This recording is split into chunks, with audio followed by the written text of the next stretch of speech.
Welcome to the All-22 Daily. I'm Chris Lombardi, and I'm joined by Ray Cotto. Today, we're going to continue on the offensive side of the ball, but we're going to be talking about the interior. And I'm actually going to kick this off. I'm going to be talking about Steve, my boy Avila. And Definitely Avila. It's definitely Avila.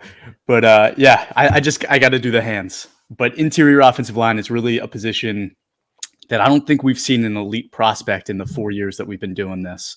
So I'm not going to say that any of these guys are really that level of prospect, but I just wanted to kind of preface this by saying, like, when you're looking at interior offensive lines in all 22, it's really hard to hit on one, whether through the draft or even just picking up a guy. So it's worth taking a risk on some of these guys, maybe second, third round picks, because you might seem like you're overpaying, but you're going to get to week 3 and you're going to have your starting guard have 3 weeks in a row with maybe like a 50 grade, then an 80 grade, and then another 50. And you're going to need a plan B, and you're going to want a plan B. So again, just prefacing this conversation, but I'm going to start with my boy Avila as the best of this year's group, in my opinion, because he had a really strong showing as a senior at TCU. When I watch his film, though, I have to keep in mind he's a 23-year-old, right? So he's a lot older than some of the other prospects, and he possesses maturity that maybe they don't, right? Some of them might go to the NFL, flourish, and have better careers, but until I really see that on film, I think this is my guy, even though he's 23. He started for the better parts of 3 years at TCU, with his best year coming his junior year, where he had an 81.3 PFF grade. And then his senior season, he improved as a pass blocker, and you saw that on film.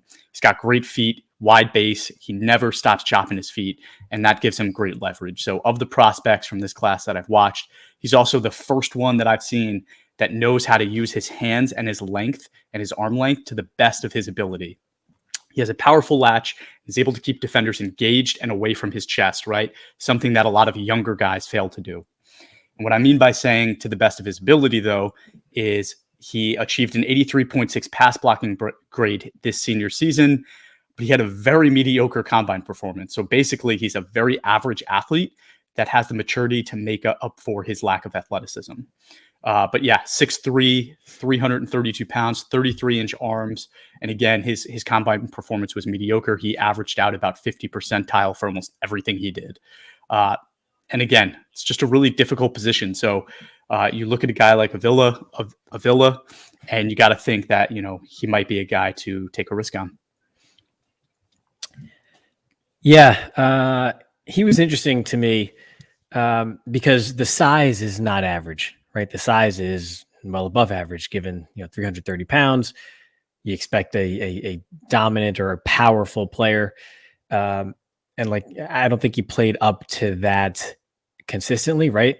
I have here he did a decent job climbing to the second level, cutting off defenders in space. Does a good job maintaining his base. You mentioned chopping his feet. I saw that as well, especially when pass blocking. I would like to see him finish more.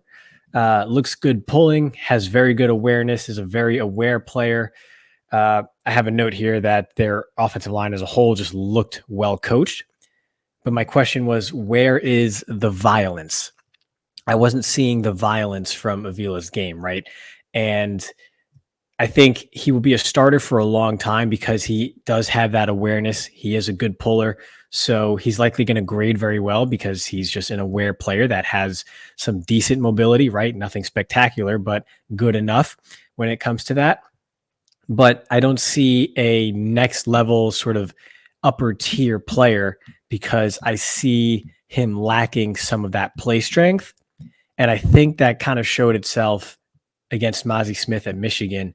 There were a few times one-on-one in the run game where Smith stonewalled him, was able to shed him and then make a tackle. Avila would then sort of respond and have a really good rep in pass pro just a couple plays later, but he's not a people mover. And every now and again, he will catch a blitzer as opposed to delivering a strike first. So you're just missing that next level of strength and power with him, despite being 330 pounds. And like you mentioned, he is an older player or an older prospect. So you kind of wonder how much of that ceiling is left to hit, or is he already there? That's a good point. his grading, if you look at it, right, like really great during the season, and then he got to the playoffs where he's facing top-notch talent, right? You talked about Mozzie Smith, then he goes and faces Jalen Carter in the championship game, like, and you see that in his grading. His grading goes down pretty considerably. So, yeah, I mean, it's going to be a challenge in the NFL, but I would also say that Jalen Carter is an elite prospect, might be one of the best players in the NFL when he makes it there. And then Mozzie Smith is a pretty good one, right? Like he's going to be a good NFL player. So these aren't just like average guys. These are potentially above average guys that we're comparing him to. But I think it also just goes to the class, right? We're talking about a class where there's not going to be an elite talent out there. So a guy like this, yes, he's going to have flaws, but I think he makes up for it in maturity, like we talked about. And then also like you just have a type. Like you're an Akeem Ekwonu guy. You like violence. We were talking about Broderick Jones. Like you just like guys that are just violent blockers. Like you don't have to win that way. I agree. It's a nice thing to have, but you don't have to win that way. It's just your type.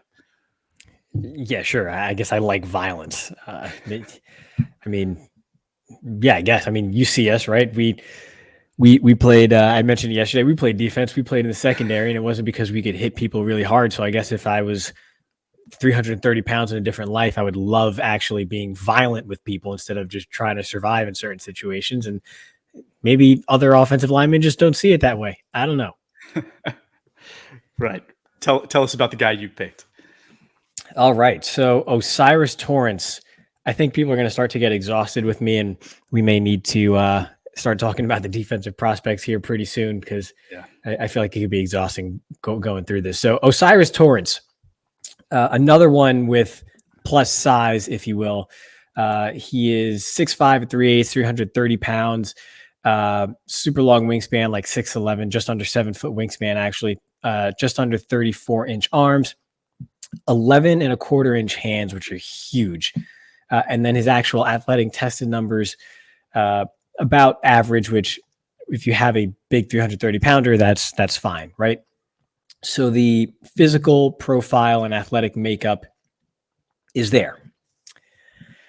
Now, maybe I got a little ahead of myself there, but the first game that I studied of Torrance was Georgia. And just going through my notes, he's getting whooped by Jalen Carter. Leaves his man a little too early on gap exchanges, doesn't ride long enough, left his right tackle out to dry by passing off Carter when he should not have. Oh, wow, he's not just getting whooped by Carter, he's getting whooped by Georgia, period. Will then come back, has a good rep later on. When he recognizes what happens in front of him, he can anchor in pass protection and provide a good pocket for his quarterback to step up. But is inconsistent in getting to the second level in the run game and blocking in space. I have yet to see that consistent movement in the run game. I see the size, but where's the strength? Actually is a little bit more impressive than I thought, sort of moving laterally in the run game as opposed to going downhill, but does not sustain his blocks. Looks like he gets a little lazy.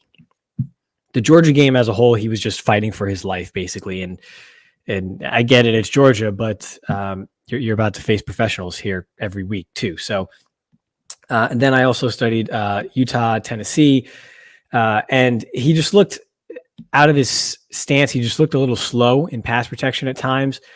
Is a decent puller, and sort of the same thing I saw against Georgia is that when things are standard, just sort of one-on-one, no games, it's just a standard 4-man rush, no stunts or anything. He will block his man well because he will anchor, and basically when he anchors and uses that size that he has, it's a wrap. He does a great job with that. I think the problem is that nowadays, schematically, defensive coordinators are not really doing that unless it's, prevent defense or something, which is very rare. So I feel like he's not as aware of a player as Avila is, like we just discussed. And then there were other plays against Tennessee. Like there was one in particular where he was pulling, he had a full head of steam. A defender was actually shedding a different block, and he just sort of caught the defender. And if I'm looking at someone who's 6'5", 330 pounds, with a full head of steam coming across the line of scrimmage, I want you to blow him up. We are talking about drafting you with perhaps the first pick I have in a draft. I need to see you blow that guy up. You have a kill shot there. I want you to take it. He does not take it. Way too many times he simply caught the defender instead of punching. He actually rarely punched overall and was more of a catcher, which I don't like to see from someone who's 330 pounds. So he kind of plays like that guy. You know how like every crew has that one guy in the group. He's the biggest guy in the group, but yet when you get a team together to play pickup, he wants to be like that big guy who runs routes and call himself a tight end. Or when you play basketball, he wants to be the point guard, even though he's like by far the biggest guy in the entire court.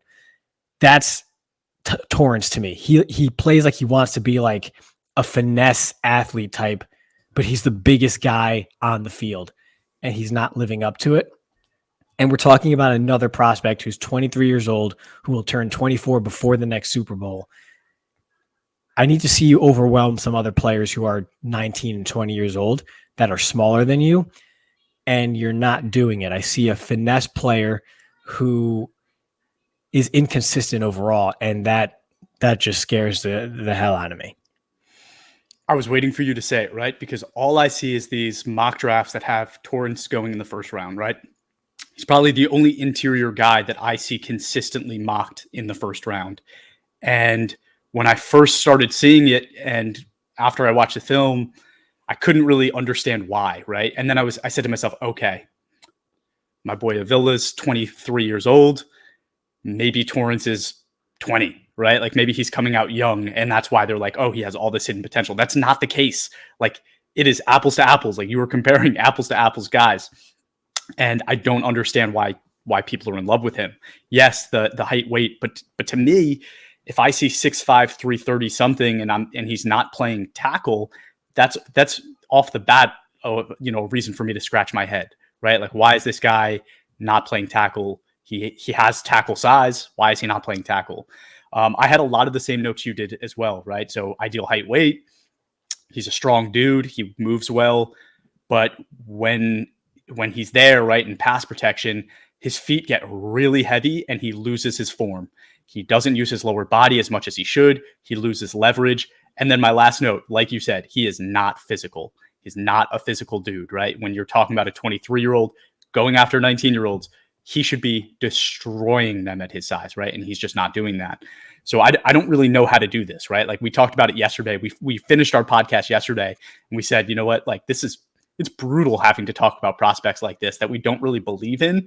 And I think that's harsh, right? It's harsh because these are young kids. They're trying to have careers, and they probably will have good careers. But when you're talking about a 12-team All-22 league, right? And there's only so many spots to fill, right? You have a 53-man roster and there's 12 teams. Do you really want to use one of your precious first, second, third round picks on a guy like this that just didn't really show it all in college, right? To me, the answer is no. But you have to, right? Because what we talked about earlier is in All-22, interior offensive line is so difficult, right? So like it makes sense to have 5 or 6 guys on your roster at those positions because you're going to have to filter them in week in and week out, just because there's really not that many elite guys at those positions. Yeah, and I think of the two, I would rather throw my hat in the ring for Avila just because he at least shows traits in his game that lend themselves to grading well and more of a steady floor, right? He picks up stunts very well. He is a heady player. He's not playing with power, but he's executing his assignment pretty well. He's doing the little things correctly for the most part. So he may not ever reach the top 15 level of guard play, for example, over his career, but he's going to be a steady player that at least I can rely on, that won't get blown up or won't surprise me with a real dud of a game, week in and week out where I'm just kind of on pins and needles. So I would lean more towards Avila for that. I do think there's some other interior linemen that we'll be discussing here in coming days that have a little bit more of a rosy outlook, but those might not be guards. They might be the centers in this class. We'll have to talk about that a bit more. But if you look back at the history of the draft over the last handful of years, and we talked about the state of guards in the NFL today, right? And we see it in our All-22 leagues. There's not many good guards. And if you go back and look at the previous drafts, there's not many first-round guards. It's not just because people think it's not a valuable position, because they're not even being taken late in the first round usually. It's just there haven't been many good ones to enter the league. I don't know if that's some sort of postmortem on the state of offensive line play and coaching overall, or what have you. It's just the reality of the situation is there has not been many guards drafted highly in recent years. There's only been a handful of guys you can count on one hand, if so. And I think that's just a reflection of the talent that's come into the league lately, and we're seeing that sort of play out in these All-22 leagues. Yeah, agreed. And I am excited, right? There's a couple other guys that I'm excited to talk about, and we will be back tomorrow to talk about them. But for now, thank you so much for tuning in. If you haven't yet, please give us a follow on Twitter, Instagram, Facebook, and TikTok at All22PFF_PFF, and leave a review wherever you watch or listen to this podcast, YouTube, Apple, Spotify, whatever it is. Thank you so much. Have a great day.